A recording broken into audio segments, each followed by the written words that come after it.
Good night റിപ്പോർട്ടറിലേക്ക് എല്ലാ പ്രിയ പ്രേക്ഷകർക്കും സ്വാഗതം. പെൺകുട്ടികളുടെ ചിത്രം മോർഫ് ചെയ്ത് പ്രചരിപ്പിച്ച MBBS വിദ്യാർത്ഥി പിടിയിൽ. തിരുവനന്തപുരം മെഡിക്കൽ കോളേജിലെ 3ാം വർഷ വിദ്യാർത്ഥി അബേലാണ് പിടിയിലായത്. സീനിയർ വിദ്യാർത്ഥികളുടെ ചിത്രങ്ങളാണ് പ്രചരിപ്പിച്ചത്. 13ഓളം സീനിയർ വിദ്യാർത്ഥികളുടെ ചിത്രങ്ങളാണ് മോർഫ് ചെയ്തത്. ആഷിൻ ഡിയോഗയുണ്ട് വിശദാംശങ്ങൾ നൽകാൻ. ആഷിൻ, വിവരങ്ങൾ.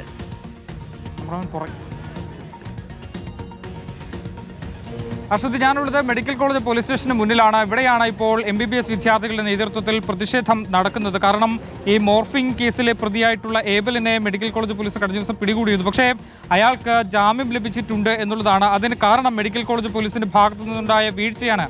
ഏറ്റവും ദുർബലമായ വകുപ്പുകൾ ചുമത്തിയത് കൊണ്ട് മാത്രമാണ് അയാൾക്ക് ജാമ്യം ലഭിച്ചത് എന്നുള്ളതാണ് ഇപ്പോൾ ഈ വിദ്യാർത്ഥികൾ പറയുന്നത്. ഏതാണ്ട് 13ഓളം MBBS വിദ്യാർത്ഥികളുടെ ചിത്രങ്ങളാണ് ഇത്തരത്തിൽ സമൂഹ മാധ്യമങ്ങളിൽ നിന്ന് ശേഖരിച്ച് മോർഫ് ചെയ്ത് പ്രചരിപ്പിച്ചത് എന്നുള്ളതാണ് ഈ ഏബലിനെതിരായ പരാതി. വയനാട് സ്വദേശിയാണ്, 3ാം വർഷ MBBS വിദ്യാർത്ഥിയാണ്. സീനിയർ വിദ്യാർത്ഥികളുടെ ചിത്രങ്ങളാണ് ഇത്തരത്തിൽ പ്രചരിപ്പിച്ചിട്ടുള്ളത്. പരാതിക്കാരിൽ ഒരാൾ നമുക്കൊപ്പമുണ്ട്. നിലവിലിപ്പോൾ 13ഓളം കുട്ടികൾ ആണ് ഈ പരാതിപ്പെട്ടിരിക്കുന്നത്. പക്ഷേ അയാൾക്ക് ജാമ്യം കിട്ടിയിട്ടുണ്ട്.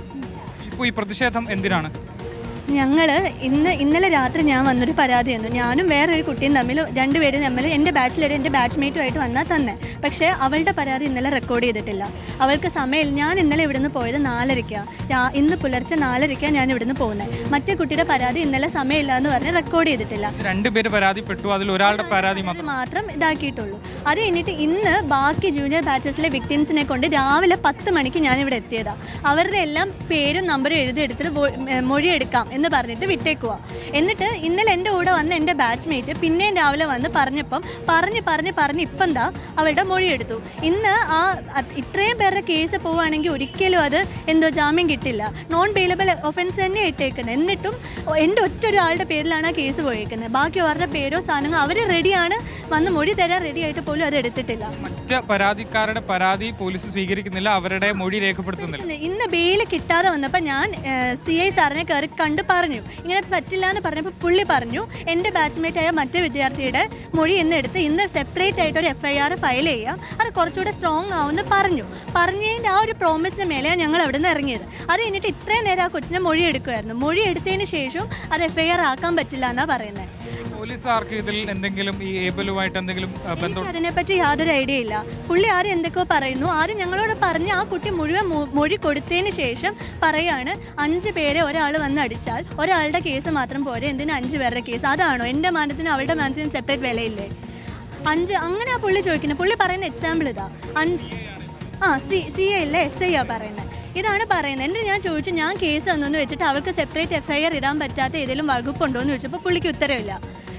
ഞാൻ കേസ് കൊടുത്തു, അവൾക്ക് സെപ്പറേറ്റ് ആയിട്ട് അവൾക്ക് FIR വേണമെന്ന് പറഞ്ഞാൽ അത് ചെയ്യാൻ പറ്റില്ല എന്ന് അവർ ഇതില്ല എന്ന് പറയുമ്പോൾ പോലീസുകാരൻ്റെ അതോറിറ്റിയിലുള്ളതാണ്, അത് പറ്റില്ല. അതാണ് പുള്ളി പറയുന്നത്. പിന്നെ എൻ്റെ ജൂനിയർ ബാച്ചിലെ മറ്റു വിദ്യാർത്ഥികൾ വന്ന് മൊഴി തരാമെന്ന് പറഞ്ഞപ്പം പുള്ളി പറയുന്നത് ഇന്ന് പറ്റില്ല, ഇന്ന് രാത്രിയായി. ഞാൻ ഇന്നലെ രാവിലെ 4:30 വരെ ഇരുന്നപ്പം, കാരണം അവർ പെൺകുട്ടികളാണ്, രാത്രി പറ്റില്ല. എനിക്ക് ഇന്നലെ 4:30 വരെ ഇരുന്നപ്പോൾ ഞാൻ എന്താ പെൺകുട്ടിയല്ലേ, എനിക്ക് പ്രശ്നമില്ല. ഓക്കെ, പെൺകുട്ടികളാണ് ഇവിടെ വന്ന് എടുക്കേണ്ടതെന്നാണെങ്കിൽ അവർ അങ്ങോട്ട് പോയി എടുക്കാമല്ലോ. കോളേജിൽ അതിനുള്ള ഫെസിലിറ്റി ഒരുക്കാമെന്ന് പ്രിൻസിപ്പളും ബാക്കി വൈസ് പ്രിൻസിപ്പളും എല്ലാവരും പറഞ്ഞിട്ടുണ്ട്. എന്നാൽ അതുപോലും അവർക്ക് റെഡിയല്ല. ഇന്ന് പറ്റില്ല, ഇന്ന് രാവിലെ പറ്റുള്ളൂ. അതിനൊരു ഉത്തരവില്ല. എത്ര ചോദിച്ചിട്ട് അത്രയും പുള്ളി പറയുന്നതിൻ്റെ എല്ലാ വീഡിയോസും എല്ലാ സാധനങ്ങളും ഉണ്ട്. ഒരു എന്തുവാ പ്രൊട്ടക്റ്റ് ചെയ്യാൻ വേണ്ടി ചെയ്യുന്ന പോലെ ഉണ്ട് ആളെ. ഇത്ര സ്വന്തം അമ്മയുടെ ഫോട്ടോസ് വരെ അതിനകത്തുണ്ട്, മോർഫ് ചെയ്തിട്ടിട്ടുണ്ട്. എന്നിട്ട് പോലും അതിനൊരു കേസ് എടുക്കാത്തതിന് ഞങ്ങൾ ആരുമല്ല അവൻ്റെ. അത്രയും ക്രിമിനൽ മൈൻഡുള്ള ഒരാൾ ഒരു MBBS പഠിച്ച ഒരു ഡോക്ടർ ആവുകയാണെങ്കിൽ ഒരു കമ്മ്യൂണിറ്റിക്ക് തന്നെ അത് പ്രശ്നമല്ലേ? ആലോചിച്ച് നോക്ക്, ഇവിടെ അത്രയും പാവപ്പെട്ട രോഗികളാണ് വരുന്നത്. അവരെയൊക്കെ എവിടെയെങ്കിലും കയറി പിടിച്ച് അവർ പുറത്തു പോലും പറയത്തില്ല. എന്നിട്ട് ഇങ്ങനെ ചെയ്യാൻ പാടുമോ? അത്രേ ഉള്ളൂ. ശ്രുതി, അത് തന്നെയാണ്. ഇത്രയും ക്രിമിനൽ മൈൻഡുള്ള ഒരാൾ, അയാൾ സ്വന്തം അമ്മയുടെയും സഹോദരിയുടെയും ഫോട്ടോകൾ പോലും ഇത്തരത്തിൽ മോർഫ് ചെയ്ത പോൺ സൈറ്റിൽ അപ്ലോഡ് ചെയ്തിട്ട് പോലും ഈ ഒരു കേസിൽ പോലീസിന്റെ ഭാഗത്തു നിന്ന് ശക്തമായ ഒരു വകുപ്പുകൾ ചേർക്കുകയും അല്ലെങ്കിൽ കാര്യക്ഷമമായ നടപടി ഉണ്ടായിട്ടില്ല എന്ന് ചൂണ്ടിക്കാണിച്ചുകൊണ്ടാണ് ഏതാണ്ട് 100ഓളം വരുന്ന MBBS വിദ്യാർത്ഥികൾ, ഇപ്പോൾ സീനിയർ വിദ്യാർത്ഥികൾ, 5ാം വർഷ വിദ്യാർത്ഥികൾ ഇപ്പോൾ മെഡിക്കൽ കോളേജ് പോലീസ് സ്റ്റേഷനിൽ ഈ സമയത്ത് ഇത്തരത്തിൽ പ്രതിഷേധവുമായി രംഗത്തെത്തിയിട്ടുള്ളത് എന്നുള്ളതാണ് ഇതിൽ ഏറ്റവും പ്രധാനപ്പെട്ട കാര്യം. 13ഓളം വിദ്യാർത്ഥികളാണ് ഇത്തരത്തിൽ ഈ ഒരു മോർഫിങ്ങിന് ഇരയായിട്ടുള്ളത്. പക്ഷേ അതിൽ 1-2 പേരുടെ പരാതികളിൽ മാത്രമാണ് പോലീസ് കേസ് എടുത്തിട്ടുള്ളത്, എഫ്ഐആർ രജിസ്റ്റർ ചെയ്തിട്ടുള്ളത്. ബാക്കിയുള്ളവരുടെ മുഴുവൻ അതാണ് ആ കുട്ടി ചോദിക്കുന്നതാണ്, അവരുടെ പരാതികൾ എന്തുകൊണ്ട് കേസെടുക്കാൻ തയ്യാറാകുന്നില്ല, എന്താണ് അങ്ങനെ ഒരു അനാസ്ഥ കാണിക്കുന്ന പോലീസ് എന്നാണ് മനസ്സിലാക്കുന്നത്. അവരോട് ചോദിച്ചിരുന്നോ?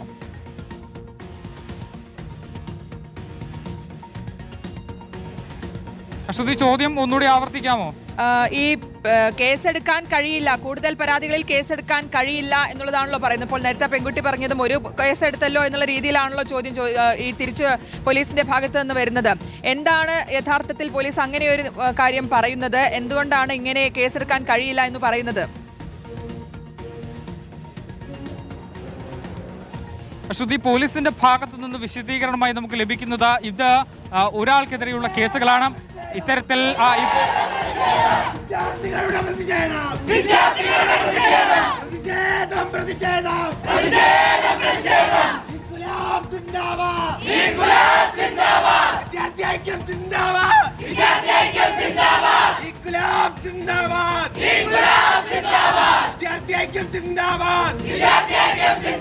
പോരാട്ടം പോരാട്ടം പോരാട്ടം പോരാട്ടം നീതിക്കായി പോരാട്ടം നീതിക്കായി പോരാട്ടം വിദ്യാർത്ഥികളുടെ പോരാട്ടം വിദ്യാർത്ഥികളുടെ പോരാട്ടം പ്രതിഷേധം പ്രതിഷേധം പ്രതിഷേധം പ്രതിഷേധം പോലീസ് തീരുമാനിക്കുക പോലീസ് തീരുമാനിക്കുക പോലീസ് തീരുമാനിക്കുക പോലീസ് തീരുമാനിക്കുക പ്രതിഷേധം പ്രതിഷേധം പ്രതിഷേധം പ്രതിഷേധം വിദ്യാർത്ഥികളുടെ പ്രതിഷേധം വിദ്യാർത്ഥികളുടെ പ്രതിഷേധം ശരി, എന്തായാലും വലിയ പ്രതിഷേധമാണ് ഇപ്പോൾ അവിടെ നടക്കുന്നത്. പെൺകുട്ടികളെ ചിത്രം ഓഫ് ചെയ്ത് പ്രചരിപ്പിച്ച MBBS വിദ്യാർത്ഥിക്കെതിരെ കൂടുതൽ പരാതി ഉണ്ടായിട്ടും അതിൽ കേസെടുക്കുന്നില്ല എന്നുള്ളതാണ് ആരോപണം. ഒപ്പം നിസാര വകുപ്പുകളാണ് ചുമത്തിയതെന്നടക്കമുള്ള ആരോപണമാണ് വിദ്യാർത്ഥികൾ ഉന്നയിക്കുന്നത്. അതുമായി ബന്ധപ്പെട്ടാണ് ഇപ്പോൾ പ്രതിഷേധം അവിടെ നടക്കുന്നത്. ഡാഷൻ ഡിയേഗോ ആണ് വിശദാംശങ്ങൾ നൽകിയത്.